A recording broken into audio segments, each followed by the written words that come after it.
రైతులను తప్పుదోవ పట్టిస్తున్నటువంటి కొన్ని నకిలీ వ్యక్తులు, నకిలీ విత్తనాలు ఈ నర్సరీ యజమానులకు, రైతులకు ఈరోజు అమ్మడం జరుగుతూ ఉంది. దీనివల్ల రైతులు భారీగా నష్టపోవడం జరుగుతుంది.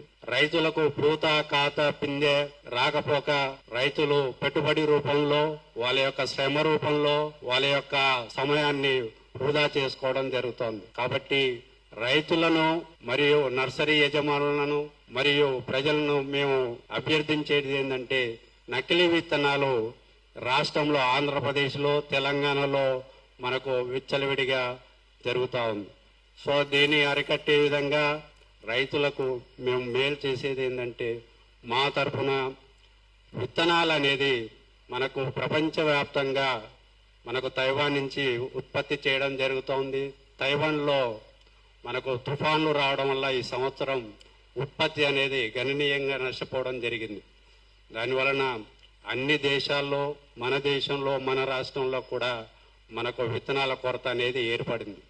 దీనిని అందరూ క్యాష్ చేసుకోవడానికి విత్తనాలు, నకిలీ విత్తనాలను నర్సరీ యజమానులకు, రైతులకు అంటగట్టడం జరుగుతుంది.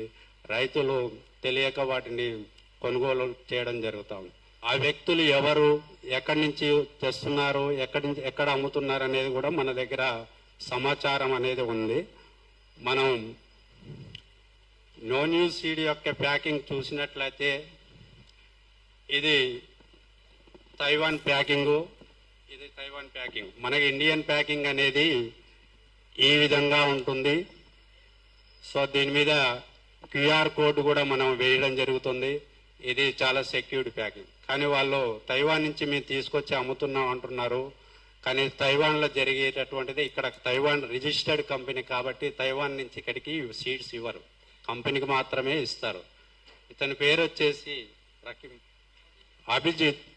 ఇతను ఉత్తరప్రదేశ్ నుంచి నకిలీ విత్తనాలు మహారాష్ట్రకు, ఆంధ్రప్రదేశ్, తెలంగాణకి మనకు అమ్మడం జరుగుతుంది. ఇతని రిప్రజెంటేటివ్ అయినటువంటి రకీం, ఈ రకీం కూడా ఉత్తరప్రదేశ్ నుంచి మన ఏపీ, తెలంగాణలో అమ్మడం జరుగుతూ ఉంది. సో అతని bank account details Abhijit. So రకీం మనకు వచ్చినట్టయితే అతని ఫోన్ నెంబర్ కూడా ఉంది. ఫోన్ నెంబర్ కూడా మీరు దీన్ని వారికి రైతులకు, నర్సరీ యజమానులకు వారి యొక్క ఫోటో, వారి యొక్క ప్యాకింగు, వారి యొక్క ఫోన్ నెంబరు మనకు రైతులకు, నర్సరీ యజమానులకు, ప్రజలకు చేయవలసిందిగా మీ అందరినీ కోరుకుంటూ, ఈ కార్యక్రమంలో మీ యొక్క పాత్ర అనేది చాలా ముఖ్యమైనది కాబట్టి మిమ్మల్ని మేము అభ్యర్థించడం జరుగుతూ ఉంది. మీడియా సోదరులకు, పత్రికా విలేకరులను కోరడం జరుగుతూ ఉంది.